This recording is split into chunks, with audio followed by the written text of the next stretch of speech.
Sir जय सिया राम। जय Siya Ram. Sir मैं विषय पे ही आता हूँ सीधा। आज आपके द्वारा जो प्रभु श्री राम के ऊपर चर्चा चल रही है, यदि भगवान श्री राम को वनवास नहीं होता तो पहले के दिए गए वरदान और श्रापों क्या आता। सर उसी में एक प्रसंग आता है कि प्रभु श्री राम वनवास से कुछ समय पहले गुप्त रूप से गुरु वशिष्ठ जी के पास मिलने गए हैं।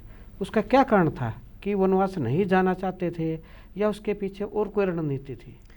उस चीज़ को समझने के लिए हमें उस समय की स्थितियों पर जाना पड़ेगा। क्या था कि ये सबको भली भांति अवगत है कि उस समय जो उनके साथ हुआ था वो उसकी घोषणा हो चुकी है। इधर जब घोषणा हो चुकी है, हमने उस समय प्रसंग में एपिसोड में ये भी कहा था कि वो विश्वामित्र के पास गए हुए हैं दोनों ही कुमार। और जहाँ विश्वामित्र जी के पास गए हैं तो वहाँ आप ये देखिए कितने कितने दिव्यास्त्र और कितनी विद्याएं उनको दी गई हैं। तो आप ये देखिए ना, जिन अस्त्रों का उस समय हुआ है उपयोग, वो क्योंकि विश्वामित्र हैं वो अपने द्वारा सब कुछ अच्छे से जानते हैं। और इसका हमने उस समय प्रसंग भी किया था जब राम विवाह का प्रसंग आया था कि किस तरह से वहाँ पर जनक जी के यहाँ जो उनके वो हैं वहाँ पर एक तरह से गोष्ठी हुई थी, जिसमें कि अगस्त ऋषि ने वहाँ पर दक्षिण भारत की पूरी स्थितियों से अवगत कराया था। तो उसी समय ये निर्णय हुआ था कि इस कार्य को कैसे क्रियान्वयन किया जाए। तो दक्षिण की स्थिति बहुत विचित्र हो रही है, उसको कैसे निर्धारित किया जाएगा, जिसके कारण से विश्वामित्र के पास उनका जाना हुआ था। तभी उन्हें विद्याएं दी गई थी। तो अगर उन्हें ऐसा लगा तो ये माना जाता है कि इसीलिए वो वशिष्ठ जी के पास गए थे कि वशिष्ठ जी आप तो पूरी तरह से हर चीज़ के एक तरह से ज्ञाता हैं, और आप जब ये समझ रहे हैं तो ये कैसे है।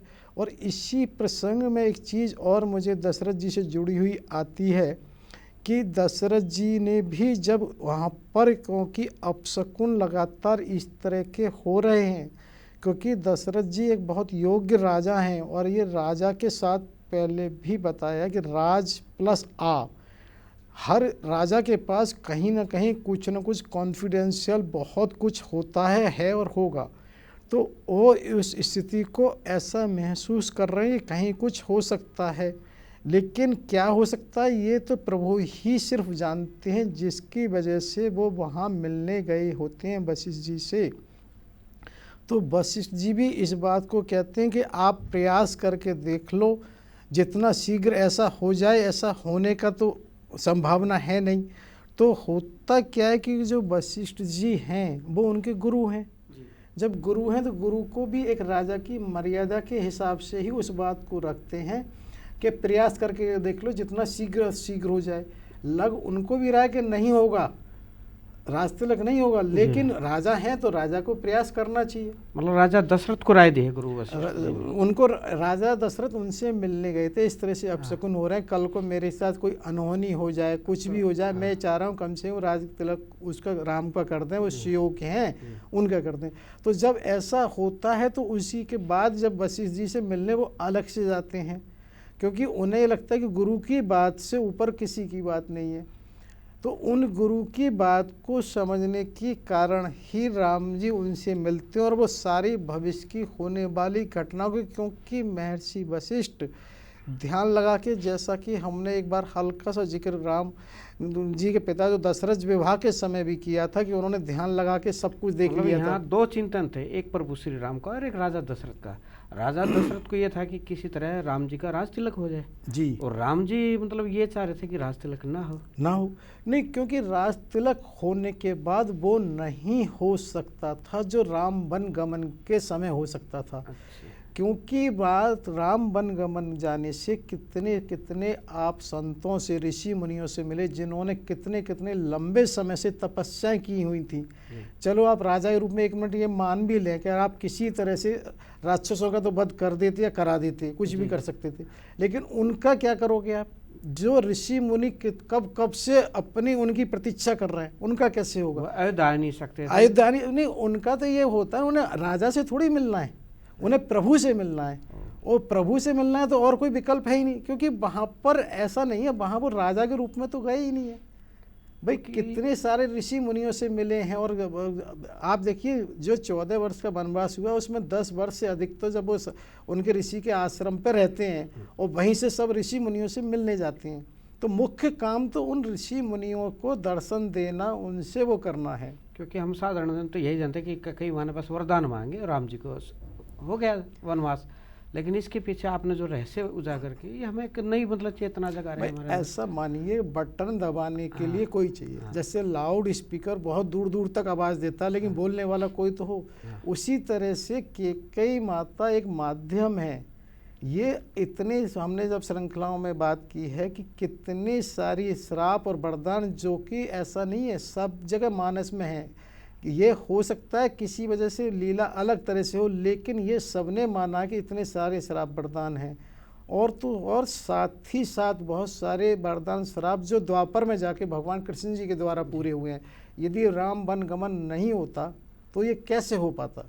नहीं, अब हमें समझ में आएगा कि प्रभु श्री राम की जो लीला करनी थी इसलिए वो गुरु वशिष्ठ जी के पास गए थे कि उस लीला में बाधा ना पड़े और किसी तरह आए तो उसको संभाल लें, क्योंकि वो जानते हैं गुरु से ऊपर तो कोई भी नहीं है। राजा भी हमारे ऐसे नहीं है, ना कोई प्रजा है। और आप ये देखिए यही कारण था गुरु वशिष्ठ जी ने कितनी बार संवारा है। जब वहाँ पर प्रजा एक तरह से उस रूप में आ गई थी तो भी उन्होंने संवारा है। तो उसको लेकिन एक चीज़ यहाँ महत्वपूर्ण होती है कि क्या होता है कि जो जिस मर्यादा में उसी के हिसाब से कार्य करता है। जिस समय वो वहाँ मिलने गए उस मर्यादा में है, लेकिन जब वन गमन की स्थितियाँ आती हैं तो वो उस मर्यादा में आते हैं। वो केकई को भी एक तरह से डांटते हैं और वो सुनाते हैं। तो मैं तो यहाँ गुरु वशिष्ठ जी को मतलब एक गुरु की पराकाष्ठा के रूप में भी देखता हूँ कि उन्होंने मतलब हर समय पे एक अपने गुरु का ही आदर्श निभाया है जो एक गुरु को होना चाहिए। जी, क्योंकि आखिर वो गुरु हैं। क्योंकि गुरु ये देखिए ना कि वो दशरथ जी के भी गुरु हैं, उधर राम जी के भी गुरु हैं, राम जी की भी दीक्षा उन्हीं के उसमें हुई है। तो इसी वजह से उन्होंने पूरा उस चीज़ को ध्यान में रखते हुए उसी चीज़ को कार्यान्वयन कराया। मतलब यहाँ एक रोचक तथ्य हो रहा है उस समय गुरु वशिष्ठ जी की क्या मनोदशा है। एक तरफ राजा दशरथ जो ये चाह रहे हैं कि जल्द जल्द राज्य तिलक हो, और दूसरी तरफ राम जी हैं जो उनसे गुप्त रूप से मिले कि प्रभु इस लीला को गुरुदेव रोको इस लीला को क्योंकि आगे बाधा आएगी। तो उसमें उनके मन में क्या चल रहा होगा। नहीं, उनके मन में निश्चित रूप से, क्योंकि ये ऐसी स्थितियां होती हैं जिनको कैसे उस परिप्रेक्ष्य में करना है। क्योंकि ठीक है राजाज्ञा भी महत्वपूर्ण है और प्रभु की लीला भी महत्वपूर्ण है। तो उसको कहीं ना कहीं इसी तरीके से, और कहीं अगर ऐसा हो तो हमने एक एपिसोड में ऐसा भी जिक्र किया था कि कोई एक गुप्त द्वार था जिस गुप्त द्वार से केकई से मिलने वशिष्ठ जी राम और लक्ष्मण जी के साथ वहाँ जाते हैं और उनसे जब इस तरह की बातें करते हैं। हमने इसका एक एपिसोड में उधर पहले वर्णन कर रहा है। ये चर्चा हुई थी कि आपने विस्तार से किया था, तो दर्शक हमारे उस एपिसोड को देखेंगे और इसको विस्तार से समझ जाएंगे। जी, उस एपिसोड को देखने से उन्हें बहुत कुछ समझ में आएगा कि वहाँ पर कैसे क्या हुआ है। सर ये तो आपने बहुत अच्छा मार्गदर्शन किया, इससे हमारे दर्शक भी समझ जाएंगे इस छोटी सी पहली को कि प्रभु श्री राम क्यों गए थे गुरु वशिष्ठ जी से मिलने। आपका बहुत आभार। श्रोता दर्शकों का भी बहुत बहुत आभार।